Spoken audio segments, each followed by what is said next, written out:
Assalamualaikum warahmatullahi wabarakatuh. Alhamdulillah, wassalatu wassalamu ala asrofil anbiya'i wal mursalin wa ala alihi wa ashabi ajmain. Rabbi shrahli sadri wa yassirli amri wahlul 'uqdatam min lisani yafqahul qawli. Para jamaah majelis yang dirahmati oleh Allah Subhanahu wa taala, di saat-saat sekarang ini kita sudah siap untuk menyambut kedatangan tamu kita, yaitu bulan suci Ramadan yang penuh dengan hikmah. Sebagaimana taklim ini, maka kita akan sama-sama mendengarkan masalah taklim mengenai fadilah keutamaan bulan suci Ramadan. Bismillahirrahmanirrahim. An Abdi Ubaidah radhiyallahu anhu qala sami'tu Rasulullah sallallahu alaihi wasallam yaqulu siyamu junnatun malam yahriqha. Dari Abu Ubaidah radhiyallahu anhu berkata, aku telah mendengar Rasulullah sallallahu alaihi wasallam bersabda, puasa adalah sebagai perisai. Selagi dia tidak memecahkan perisai itu, hadis riwayat Nasai, Ibnu Majah, Ibnu Huzaimah dan Hakim.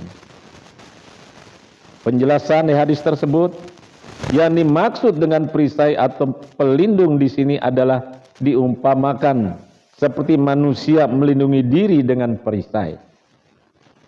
Serangan musuhnya yaitu setan.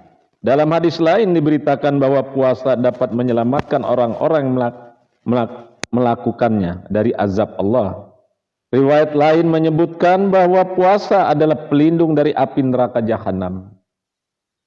Suatu ketika seseorang telah bertanya kepada Rasulullah sallallahu alaihi wasallam, apakah yang menyebabkan puasa itu batal atau rusak ya Rasulullah? Maka Rasulullah sallallahu alaihi wasallam pun menjawab, berkata dusta dan mengumpat. Selain hadis di atas, masih banyak hadis-hadis yang memperingatkan kepada kita agar menghindari perbuatan-perbuatan seperti itu ketika berpuasa yang menjadikan puasa kita jadi sia-sia. Di zaman sekarang ini sambil menunggu berbuka puasa, kita suka membicarakan hal-hal yang membatalkan puasa. Padahal perbuatan itu merupakan kebinasaan bagi diri kita. Bahkan sebagian ulama ada yang berpendapat bahwa berkata dusta, memfitnah, mengumpat dan lain sebagainya adalah membatalkan puasa seperti hal makan dan minum.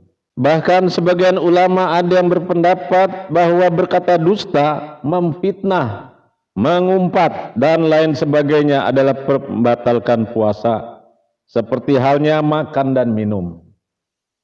Tetapi sebagian besar ulama berpendapat bahwa hal itu tidak membatalkan puasa, tetapi hanya menghilangkan berkah atau pahalanya saja.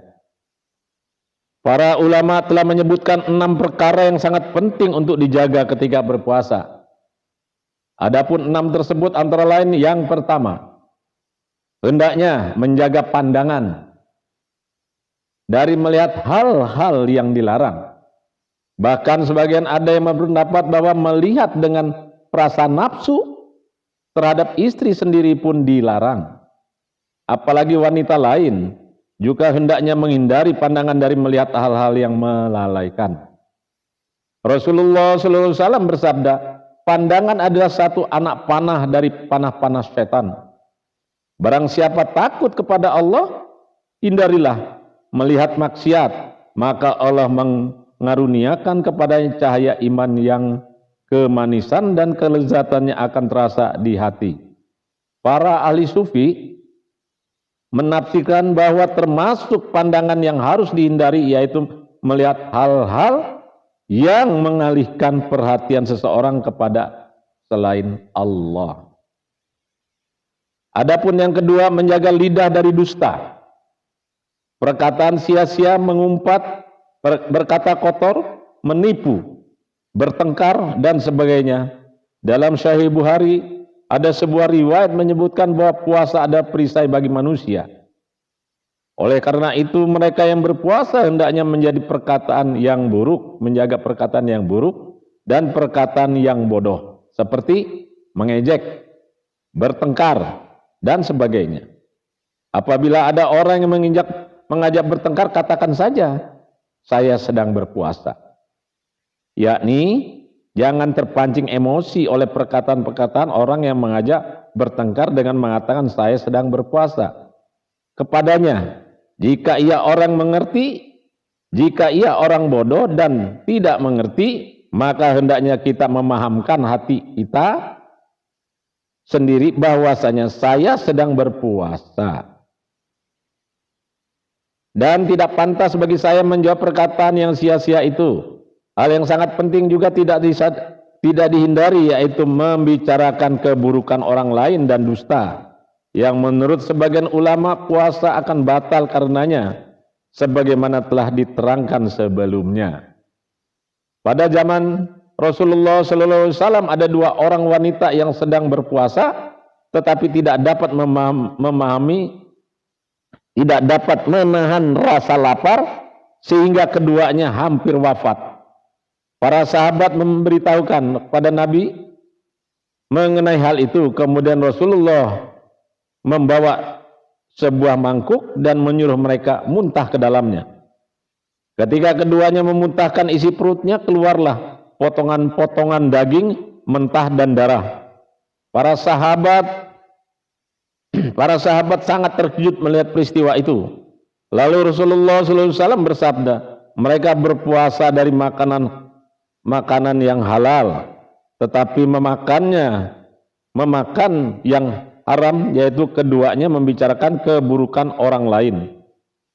Dari kandungan hadis ini dapat diketahui bahwa beban puasa akan lebih berat bila dibarengi dengan ghibah, sehingga kedua wanita itu hampir mati karena puasanya. Begitu pula bila dibarengi dengan perbuatan-perbuatan dosa lainnya. Pengalaman menunjukkan bahwa puasa sangat ringan bagi orang-orang yang bertakwa, sedangkan keduanya orang fasik, sangat buruk ketika berpuasa. Oleh karena itu, apabila mereka menginginkan sangat buruk ketika berpuasa, tidak membenahinya, maka yang terbaik baginya adalah menghindarkan diri dari perbuatan dosa ketika sedang berpuasa, terutama dari perbuatan ghibah yang bisa dilakukan oleh kebanyakan orang dalam melewatkan masa-masa puasanya. Allah Subhanahu wa taala mengungkapkan dalam Al-Qur'an bahwa perbuatan ghibah itu bagaikan memakan daging saudaranya yang telah mati. Dalam beberapa hadis pun peristiwa seperti itu banyak diceritakan, bahwa orang yang menceritakan keburukan saudaranya pada hakikatnya ia telah memakan dagingnya sendiri. Suatu ketika Sallallahu Alaihi Wasallam melihat beberapa orang, kemudian beliau berkata, "Cungkilah gigi-gigi kalian." Mereka berkata, "Pada hari ini kami tidak memakan daging apapun." Kemudian Rasulullah SAW bersabda, "Daging si fulan telah melekat pada gigi-gigi kalian." Jelaslah bahwa mereka telah membicarakan keburukan si fulan tadi. Semoga Allah SWT melindungi kita atas kelalaian mengenai hal ini. Jangankan mensyaratkan awam, orang alim pun tertimpa hal ini. Selain di pertemuan orang-orang ahli dunia, dalam pertemuan orang-orang beragama pun tidak sedikit menjadi perbuatan ghibah. Ironisnya, hal itu tidak disadari sebagai ghibah, walaupun terkadang hati seseorang yang mendengarnya tidak menerima, namun hal itu akan menutupinya dengan alasan bahwa hal itu benar-benar terjadi. Salah seorang sahabat bertanya, apakah ghibah itu ya Rasulullah? Rasulullah pun menjawab, mengatakan sesuatu tentang saudaramu yang tidak ia sukai di belakang orangnya.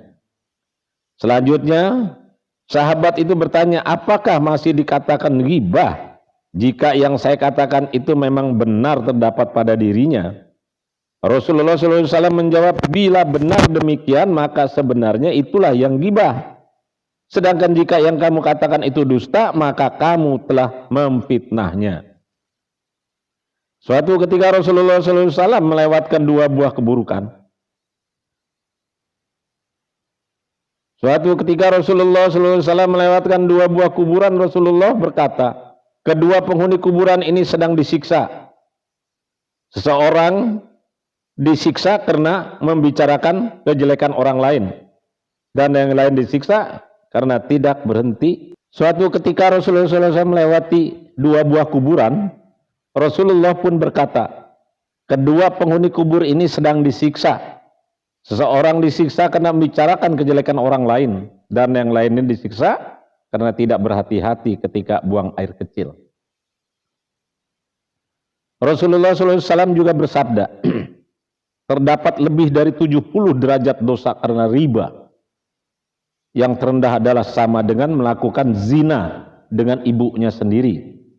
Dan mengambil 1 dirham dari riba adalah lebih buruk daripada berzina kepada 35 kali. Riba yang paling buruk adalah merusak kehormatan atau nama baik orang-orang muslim. Banyak hadis yang memberi peringatan keras terhadap orang-orang berbuat ghibah yang merusak kehormatan seorang muslim. Saya sangat ingin untuk mengemukakan hadis-hadis tersebut, karena apabila kita berkumpul, maka membicarakan kita biasanya dipenuhi dengan maksiat, mengumpat dan memfitnah. Tetapi saya memutuskan untuk tidak mengemukakannya, karena tema yang dibicarakan ini di sini adalah mengenai masalah lain, bukan bab ghibah. Saya hanya berdoa kepada Allah, semoga Allah SWT melindungi kita dari kemaksiatan ini. Saya pun memohon kepada alim ulama dan sahabat-sahabat kaum muslimin untuk mendoakan saya agar Allah melindungi saya yang banyak tertimpa penyakit rohani ini.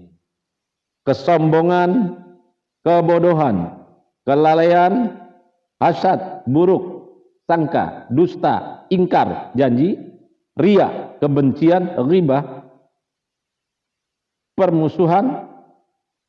Wahai Allah, penyakit manakah yang tidak ada pada diriku ini? Sebutkanlah aku dari segala penyakit dan tunaikanlah segala hajatku. Sesungguhnya aku mempunyai hati yang berpenyakit, hanya Engkaulah penyembuh si sakit ini.